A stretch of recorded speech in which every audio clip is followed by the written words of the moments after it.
Hi students, இப்ப நம்ம பார்க்கக்கூடிய மிக மிக முக்கியமான ஒரு பகுதி வட்டப்பாதையில் மிதிவண்டி ஓட்டுபவரின் சாய்வு இயக்கம்.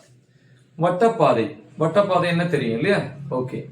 சோ அந்த வட்டப்பாதையில ரெண்டு வகை இருக்கு. ஒண்ணு பாத்தீங்கன்னா நம்ம வட்டப்பாதையில பயணம் பண்ணும்போது இப்ப கார்ல ஓடிட்டு போறீங்க இல்ல சைக்கிள்ல ஓடிட்டு போறீங்க அப்படின்னா என்ன ஆகக்கூடாது, அந்த இடத்துல ஸ்கிட் ஆகக்கூடாது, ஸ்லிப் ஆகக்கூடாது அப்படிங்கிறதுக்காக அந்த வட்டப்பாதையில் இருக்கக்கூடிய ரோடினுடைய அந்த சாலையினுடைய ஒரு விளிம்பு என்ன பண்ணிருப்பாங்க, கொஞ்சம் ஒரு பக்கம் அப்படி மேல எழுப்பியிருப்பாங்க, அல்லது இந்த பக்கம் எழுப்பியிருப்பாங்க. நீங்க ஹைவேஸ்ல போகும்போது பார்த்திருப்பீங்க. அத என்ன சொல்லுவாங்க அப்படின்னா விளிம்பு உயர்த்தப்பட்ட சாலை அப்படின்னு சொல்லுவாங்க. நம்ம அந்த மாதிரியான சாலையை எடுத்துக்க கூடாது. கிடைமட்டமா பிளாட்டா இருக்கக்கூடிய ஒரு வட்டப்பாதையை நம்ம எடுத்துக்கிறோம். சரியா? ஓகே. சோ அப்ப வட்டப்பாதை ஒண்ணு எடுத்துக்கிறோம். வட்டப்பாதை ஆக்சுவலா இப்படிதான் இருக்கும். ரோடு உங்களுக்கே தெரியும். பட் போர்டுல வரையும் போது நம்ம இப்படி வரைய முடியாது இல்லையா? கரெக்டா? அதனால நம்ம இப்படிதான் வரைய முடியும் போர்டை பொறுத்த வரைக்கும். எனிவே சோ ஒரு வட்டப்பாதைய நான் எடுத்துட்டேன். சோ இது வட்டப்பாதைன்னு வச்சுப்போம். ஓகேவா? இந்த வட்டப்பாதையினுடைய மையம் அத நம்ம ஓ அப்படின்னு எடுத்துக்கலாம். இது வழியா வரையக்கூடிய அந்த செங்குத்து கோடு இருக்கு இல்லையா? சோ இது ஒரு அச்சு மாதிரி. ஏன்னா எந்த ஒரு பொருள் சுழலணும்னாலும் சுழல்றதுக்கு கண்டிப்பா ஒரு அச்சு வேணும். பொது அச்சு படிச்சிருப்பீங்க. சோ இது இசட் அச்சு, இந்த புள்ளி ஓ. அப்ப ஓ வழியா போன அந்த செங்குத்து கூட இசட் அச்சுன்னு வச்சுப்போம். அதே மாதிரி இந்த வட்டப்பாதை இருக்குல்ல, இதனுடைய ஆரம் இது ஆர்னு வச்சுப்போம். கரெக்டா? இது எக்ஸ் அச்சுன்னு வச்சுப்போம், இது இசட் அச்சு. ஓகே. எனிவே இப்ப வட்டப்பாதையில ஒரு நபர் என்ன பண்றாரு, மிதிவண்டியே ஓட்டிட்டு வர்றாரு. மிதிவண்டி அப்படின்னா எல்லாருக்குமே தெரியும். இங்கிலீஷ்ல அத சைக்கிள் அப்படின்னு சொல்லுவாங்க. மிதிவண்டியை ஓட்டுபவரை இங்கிலீஷ்ல சைக்கிளிஸ்ட் அப்படின்னு சொல்லுவாங்க. சரியா? சோ இவங்களுடைய சாய்வு இயக்கம், ஏன்னா சாய்வா வந்தாதான் கரெக்டா திரும்ப முடியும். சரியா? ஓகே. சோ அப்ப நான் என்ன பண்ண போறேன், மிதிவண்டியையும் ஓட்டுபவரையும் நம்ம எடுத்துக்க போறோம். ஆனா இவங்க ரெண்டு பேருக்குமே தனித்தனியான நிறை இருக்கு. இவங்களுக்கு மாஸ் உண்டு, மாஸ் நிறை. ஓகேவா? கிலோகிராம் சொல்லுவாங்க என்னுடைய அழகு. இப்ப நம்ம என்ன பண்றோம், அந்த இரண்டு பேரையும் ஒன்னா சேர்த்து ஒரு அமைப்பா எடுத்துக்கிறோம். அப்ப ரெண்டு சேர்த்து ஒரு அமைப்பு.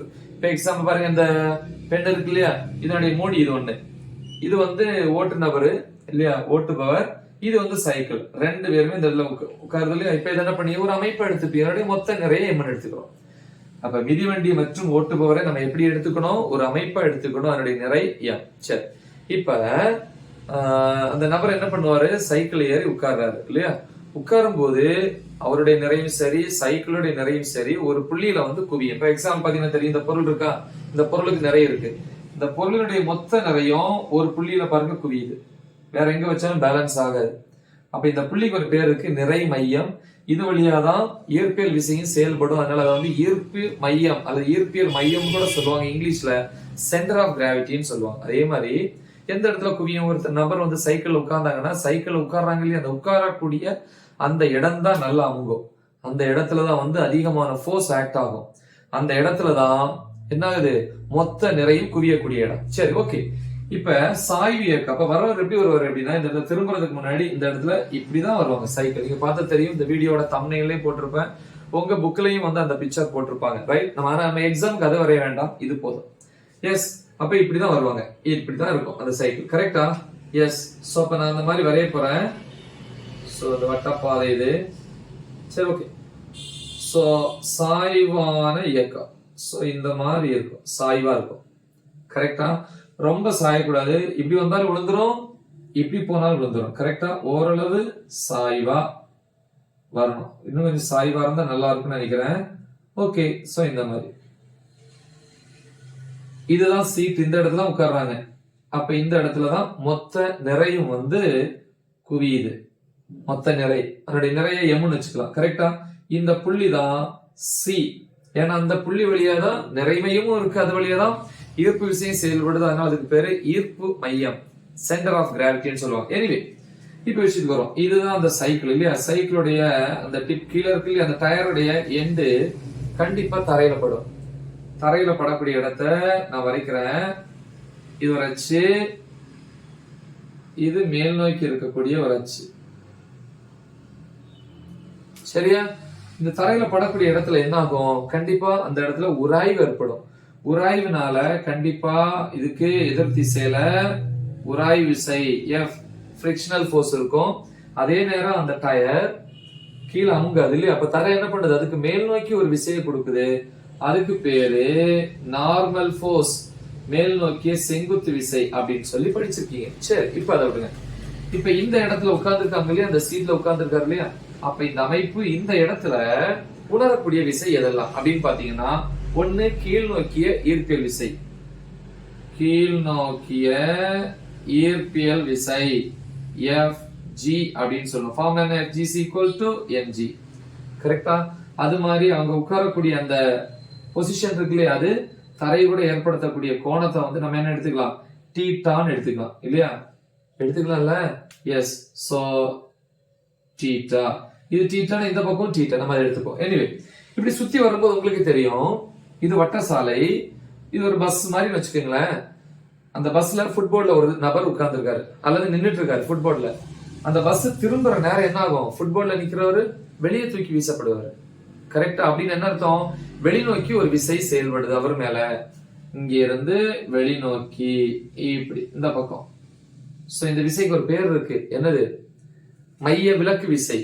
மையத்தை நோக்கி வந்தா மைய நோக்கு விசை, மையத்தை விட்டு வெளியே போனா மைய விலக்கு விசை. எப்ப தெரியும் பாருங்க, டர்ன் பண்ணும்போது பஸ்ல அந்த ஃபுட்பால்ல நிக்கிறவர் வெளியே தூக்கி எறிவாங்க இல்லையா, அது வெளியே தூக்கி வீசப்படும். காரணம் அந்த மைய விலக்கு விசை. அதுக்கு ஃபார்முலா தெரியும் உங்களுக்கு. மைய விலக்கு விசை centripetal force FCF equal to என்ன ஃபார்முலா? mv²/r அப்படின்னு ஒரு ஃபார்முலா படிச்சு நம்ம வந்து என்ன கண்டுபிடிக்கணும் அப்படின்னா, இந்த மாதிரி சாய்வா வரும்போது எவ்வளவு கோணத்துல வந்து சாய்வா வந்தா சேஃபா வந்து நம்ம என்ன பண்ணலாம்? அந்த வட்டப்பாதையை கம்ப்ளீட் பண்ணலாம் இல்லையா, அப்படி சொல்லியிருந்தேன். சோ இப்ப அந்த கோணத்தை போட்டுக்கணும் இல்லையா? நம்மளுடைய அமைப்புக்கும் வரைஞ்ச செங்குத்து கோட்டுக்கு இணைப்பட்ட கோணம், இதுதான் அந்த கோணம் தீட்டா அப்படின்னு சொல்லலாம். இது தீட்டா அப்படின்னா இந்த கோடு பாருங்க, இது ரெண்டும் ஒண்ணுக்கு ஒண்ணு இணையா இருக்கா? அப்ப இது ரெண்டும் இணையா இருக்கு. இந்த கோடு ரெண்டுக்கும் பொது. அப்ப இது தீட்டானா இதையும் வேணா தீட்டா அப்படின்னு எழுதலாம். சரியா? ஓகே. இப்ப மொத்தம் இதுல வந்து எத்தனை விசைகள் வந்து செயல்படுது அப்படின்னு ஓனா எழுதிக்கலாம். சரியா? ஃபர்ஸ்ட் வந்து பாத்தீங்கன்னா இந்த இருக்கு இல்லையா, இந்த இடத்துல உராய் விசைன்னு ஒண்ணு இருக்கு. ஆனா இந்த இடத்துல இதெல்லாம் விசை இருக்கு. இந்த இடத்துல ஒண்ணு வெளிநோக்கிய விசை, அதான் மையத்தை விட்டு வெளிநோக்கிய விசை, மைய விலக்கு விசைன்னு சொல்லலாம். FCF ஈக்குவல் டு mv²/r மைய விலக்கு விசை. அடுத்து மேல இருந்து கீழ் நோக்கி ஈர்ப்பியல் விசை, இரண்டாவது ஈர்ப்பியல் விசை Fg is equal to mg. மூணாவது பாத்தீங்கன்னா அந்த சைக்கிள் இருக்கு இல்லையா, மிதிவண்டியினுடைய அந்த டயர் வந்து தரையில படக்கூடிய இடம், அந்த இடத்துல வந்து உராய்வு ஏற்படுது இல்லையா, உராய்வுனால இந்த பக்கம் உராய்வு விசை, உராய்வு விசை Fன்னு சொல்லலாம். அதே மாதிரி உராய்வு வரும்போது தரைக்குள்ள டயர் போகாது இல்லையா, அப்ப என்ன பண்ண, தரை வந்து மேல் நோக்கி ஒரு விசை கொடுக்குது. என்னது? மேல் நோக்கிய செங்குத்து விசை, மேல் நோக்கிய செங்குத்து விசை, செங்குத்து விசை நார்மல் ஃபோர்ஸ் அப்படின்னு சொல்லுவாங்க. சரி, சோ எக்ஸ்பிளனேஷன் ரொம்ப சிம்பிளா பார்ப்போம், நான் தெளிவா எக்ஸ்பிளைன் பண்றேன். நல்லா பாருங்க, இப்படிதான் வரணும். இப்படி வரும்போது பாத்தீங்கன்னா இவர் உட்கார்ந்து இருக்கிற அந்த சீட் இருக்குல்ல, இந்த இடத்துல வந்து ரெண்டு விசைகள் வந்து செயல்படும். இந்த ரெண்டு விசைகள் தான் இதனுடைய இயக்கத்தை வந்து இப்ப தீர்மானிக்கக்கூடியது. கரெக்டா? ஒண்ணு கீழ் நோக்கிய இயற்பியல் விசை, இன்னொன்னு இந்த பக்கம் வெளிநோக்கிய விசை, மைய விலக்கு விசை. இப்ப என்ன கூடாதுன்னா இதை இந்த பக்கமும் இந்த இடத்துல மைய விலக்கு விசை இத இந்த பக்கம் இழுக்க கூடாது. இழுத்தோம்னா இப்படி போய் விழுந்துரும், கமந்து விழுந்துரும், குப்புற விழுந்துரும். இப்படியும் போக கூடாது. அப்ப ரெண்டு என்ன பண்ணும், ஒரே மாதிரியான விசை. இப்ப இது எந்த பக்கம் பாருங்க, இந்த பக்கம் செயல்படுற மாதிரி ஈர்ப்பியல் விசையினுடைய ஒரு பகுதியும் இந்த பக்கம் இப்படி இழுத்து வந்துச்சுன்னா ஒரே மாதிரி போகும். அப்ப ஈர்ப்பியல் விசை இந்த பக்கம், இது இந்த பக்கம். அப்ப ஈர்ப்பியல் விசை வலஞ்சுழியா திரும்ப ஆரம்பிக்குது, இது இடஞ்சுழியா திரும்ப ஆரம்பிக்குது. ரெண்டும் ஒரே சைடு திரும்பினால சுழற்சி. ஆனா இது ரெண்டும் எதிரெதிர் திசையில இருக்கனால கண்டிப்பா சுழற்சி இல்லை. அதனால இது சுழற்சி சமநிலையில இருக்குன்னு அர்த்தம். சமநிலை. ஓகேவா? அப்ப இங்க எழுதலாம், சுழற்சி சமநிலைக்கான நிபந்தனை அப்படின்னு வரும்போது என்னென்ன கண்டிஷன்? ஒண்ணு மொத்த விசை, அதாவது நிகர விசை சுழி. எப்படி தெரியுமா? ஒண்ணு மைய விலக்கு விசை, இங்க இருந்து இப்படி இங்கு இப்படி. இன்னொன்னு ஈர்ப்பு விசையுடைய ஒரு பக்கம் இந்த பக்கம் செயல்படும். ஏன்னா இது இந்த பக்கம் இழுக்கும் போது ஈர்ப்பியல் விசை இப்படி இழுத்தும் பிடிக்க கூடாது, விழுந்துரும். அப்ப ஈர்ப்பியல் விசையும் இதே பக்கம். அப்ப இது வலஞ்சுழி கரெக்ட் தானே, வலஞ்சுழி இது இடஞ்சுழியா திரும்புது. இப்ப வலஞ்சுழியை திரும்பக்கூடிய விசையும் இடஞ்சுழியை திரும்பக்கூடிய விசையும் ரெண்டு சமமா இருந்தாதான் இது இப்படியே வர முடியும். அப்ப ரெண்டு சமம், ஆனா எதிர் திசை இல்லையா, அப்ப ஆட் பண்ணும்போது சீரம். அதே மாதிரி சுழற்சியும் கிடையாது, சுழற்சி இல்லாதனால திருப்பு விசை இல்ல, இப்படியே தான் வருது. சோ அதனால திருப்பு விசையும் வந்து அந்த அந்த இடத்துல இந்த இடத்துல திரும்பாததுனால அந்த புள்ளியை பொறுத்த வரைக்கும் திருப்பு விசையும் சுழி, டார்க்னு சொல்லுவாங்க, நிகர திருப்பு விசையும் சுழி. இது நம்ம ஏற்கனவே படிச்சிருப்போம், சுழற்சி சமநிலைக்கான நிபந்தனை. ஏன்னா டவ்வோட ஃபார்முலாவே செங்குத்து தொலைவு பெருக்கல் விசை. விசை சுழியாச்சுன்னா கண்டிப்பா திருப்பு விசை அந்த இடத்துல என்ன ஆயிருது, சுழியாயிருது இந்த இடத்துல. ஓகே, இந்த இடத்துல தான் நம்ம இப்ப எக்ஸ்பிளனேஷன் கொடுக்குறோம், மொத்த எக்ஸ்பிளனேஷன் கிடையாது. இந்த புள்ளியில எப்படி அதுதான் இங்க கரெக்டா. எனிவே சோ அப்ப இதுதான் மெயின் கண்டிஷன், இதுல இருந்து தான் இது வருது, அதனால இதுதான் நம்ம மெயினா வச்சுக்க போறோம். ஓகேவா. therefore நிகர விசை ஈக்குவல் டு 0. இதுதான் எனக்கு முதல் சமன்பாடு. இனி ஒவ்வொன்றா கண்டுபிடிக்க போறோம் இல்லையா. சுழற்சிக்கு காரணம் சுழல வைக்கணும் அப்படின்னா யாரெல்லாம், ஒண்ணு இந்த விசை, இன்னொன்னு இந்த விசை. அப்ப இங்க எழுத போறேன் ஏஐ மையமா வச்சு, ஏன்னா டயர் இங்க தான் பிடிச்சிருக்கு இல்லையா. அப்ப ஏஐ மையமாக வைத்து யாரால, ஈர்ப்பு விசை தானே. ஓகே, ஈர்ப்பு விசையால், அதாவது FG ஆல் எந்த இடத்துல செயல்படுது அந்த விசை, சி புள்ளியில் விசை. சரியா, ஈர்ப்பு விசை என்ன பண்ணுது, இந்த விசை இந்த பக்கம் இப்படி இழுக்கும் போது இதை விட்டுறக்கூடாது, விழுந்துரும். அதே மாதிரி அப்ப இங்க இழுக்கும் போது இதுவும் இந்த பக்கம் இழுக்கணும், கரெக்டா. அப்ப வலஞ்சுழியாக திரும்புது, கரெக்டா. விசை வலஞ்சுழியில். அப்ப நம்ம வர்றது இப்படி, இந்த விசை இப்படி, அதுக்கு எதிர் திசையில இருக்கனால அத மைனஸ் அப்படின்னு எடுத்துக்கணுமா, அதுக்கு இயக்கத்துக்கு எதிர் திசை. அப்ப ஃபார்முலா என்ன வரும்னா எஸ் செயல்படும் விசை. என்ன விசை, நம்ம திருப்பு விசை தான் கண்டுபிடிக்கணும். அப்ப அங்க விசை எழுதுறத விட திருப்பு விசை,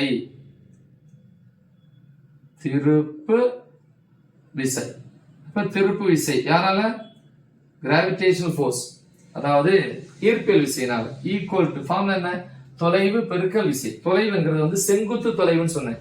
செங்குத்துனா ஈர்ப்பியல் விசை எப்படி இருக்கா, இப்படி எங்க வரும், கீழ் நோக்கி செயல்படும், எக்ஸ்டெண்ட் பண்ணிப்போம். இது ஈர்ப்பியல் விசை, இந்த புள்ளிக்கு ஒரு பேர் கொடுப்போம், பீம் கொடுப்போம். இது என்னது, உராய்வு விசை, கொஞ்சம் தள்ளி போட்டுப்போம் லேட்டரா. சரி, ஏபி.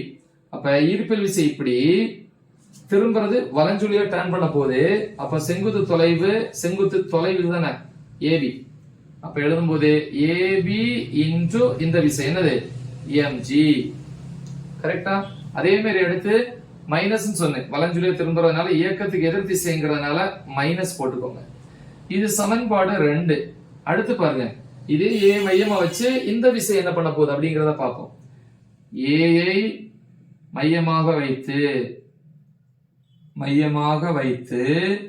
என்ன விசை, மைய விலக்கு விசை, சென்ட்ரிஃபியூகல் ஃபோர்ஸ், FCF ன்னு எழுதலாம். FC ஆல் சி புள்ளியில் திருப்பு விசை. இது பாருங்க, இப்படி போக கூடாது, இது இங்க இழுக்கிற நேரம் பாரு, இடஞ்சுழி, இது இந்த பக்கம் வலஞ்சுழி, அதான் வலஞ்சுழி எழுதிட்டேன், இது இடஞ்சுழி. திருப்பு விசை இடஞ்சுழியில், ஆனா இடஞ்சுழிங்கிறது வந்து இயக்கத்தினுடைய அதே திசை தான், அதனால வந்து என்னது, அது வந்து பிளஸ். அப்ப எழுதலாம், இதனால வந்து திருப்பு விசை tau CF ஈக்குவல் டு விசை, இது mv ஸ்கொயர் பை r. இது விசைனா அதுக்கு செங்குத்து, இதுதான செங்குத்து தொலைவு, எஸ் CB அல்லது BC ன்னு எழுதலாம். BC இன்டு அந்த விசை வந்து mv ஸ்கொயர் பை r. இது பிளஸ், இடஞ்சுழி பிளஸ் எடுத்துக்கணும். சமன்பாடு 3. இனி இது ரெண்டையும் முதல் சமன்பாடுல பிரதியிடுவோம். ஒன்றில் பிரதியிட, அப்ப இந்த ரெண்டு திருப்பு விசை ஆட் பண்ணா அதுக்கு பேர் தான் நிகர விசை, நிகர திருப்பு விசை. ரெண்டு ஆட் பண்ணுங்க, என்ன வரும், மைனஸ் ஏபி எம்ஜி பிளஸ் இங்க BC MV square by R equal to என்ன வரணும், 0. சரியா. இப்ப இது அந்த பக்கம் கொண்டு போயிருவோமா, அப்ப என்ன வரும், minus AB MG equal to அந்த பக்கம் போச்சுன்னா மைனஸ் ஆயிரும், minus BC MV square divided by என்ன வரும், ஆர் வரும். ஓகேவா? சோ இப்போ வேணா இந்த m கேன்சல் பண்ணிக்கலாம். அப்ப என்ன வரும்னா மைனஸ் கேன்சல் பண்ணிக்கலாம். AB into G equal to BC into V square by R. இது சமன்பாடு 4. சோ இந்த சிம்பிள் முடிச்சிருவோம். சோ இந்த முக்கோணத்தை எடுத்துப்போம். இங்க ரெண்டு முக்கோணம் இருக்கு. இதை எடுத்துக்கலாம், இதை எடுத்துக்கலாம். இது எல்லாமே ஒண்ணுதான். சரியா? அப்ப முக்கோணம் பேர் கொடுப்போமா? ACB. ACBL. ஏன்னா கோணம் வரக்கூடிய பகுதி வந்து அந்த லெட்டர் தான் சென்ட்ரல் ஆர்னு சொல்லுவாங்க. ACBல sin θ கண்டுபிடிக்கலாம், cos θ, tan θ. ஓகே, வரிசையா வருவோம். First sin θ. sin θவுக்கு என்ன ஃபார்முலா? θ எங்க இருக்கு? எதிர்பக்கம். இதுக்கு இந்த பக்கம். எதிர்பக்கம் பை கர்ணம். நீளமா இருக்கிறது கர்ணம். இப்போ எதிர்பக்கம் AB by AC. AB by AC. சரி, அப்ப AC இங்க போயிருச்சுன்னா AB equal to AC sin θ. இப்படி கிடைக்கும். அடுத்து அதே முக்கோணத்துல cos கண்டுபிடிப்போம். cos θ equal to cos θக்கு என்ன ஃபார்முலா? அடுத்துள்ள பக்கம் பை கர்ணம். இந்த ரெண்டுல இது அடுத்துள்ள பக்கம், நீளம் குறைவான இது BC by AC. BC by AC. இது AC இங்க போச்சுன்னா BC equal to AC cos θ. இது 4ல பிரதியிடுவோமா? 4ல் பிரதியிடுங்க. AB பிளேஸ்ல என்ன போட்டுக்கலாம்? AB பல AC sin θ. AC sin θ into G equal to இங்க BC. BC என்னது? AC cos θ into V square by R. இப்படின்னு கிடைக்கும். சோ இப்போ இந்த AC கேன்சல் ஆயிட்டு. இப்போ cos θ கீழே கொண்டு வந்தீங்கன்னா sin θ by cos θ equal to இங்க என்ன இருக்கு? V square by G இங்க போயிட்டுனா RG வந்துடும். sin θ by cos θ என்னது? tan θ equal to V square by RG. இதுல இருந்து θ equal to tan அந்த பக்கம் போயிடுச்சுன்னா tan inverse 1/tan மேல வரும்போது tan inverse of V square by RG. கரெக்டா? அப்ப அந்த கோணம் எதெல்லாம் பொறுத்து இருக்கு பாருங்க. இந்த மதிப்புகளை பொறுத்து இருக்கு. வேகம், கரெக்டா? வேகம் முக்கியம். வேகம், அதாவது திசை வேகம். அப்புறம் அந்த வட்டப்பாதையினுடைய ஆரம். அப்புறம் வந்து G என்கிறது ஈர்ப்பியல் முடுக்கம் 9.8 ms/-2 மாறிலி மதிப்பு. இந்த மதிப்புகளை வச்சு நம்ம என்ன பண்ணலாம்? எவ்வளவு சாய்வாக, எவ்வளவு கோணத்துல சாய்வாக வந்தா கரெக்டா அந்த வட்டப்பாதையில வந்து நம்ம சேஃபா போலாம் அப்படிங்கறத தீர்மானிக்கலாம். முக்கியமான ஒரு டாபிக். நல்ல தெளிவா பிராக்டிஸ் பண்ணுங்க. மறக்காம இது உங்க ஃப்ரெண்ட்ஸுக்கு ஷேர் பண்ணுங்க. All the best. தேங்க்யூ.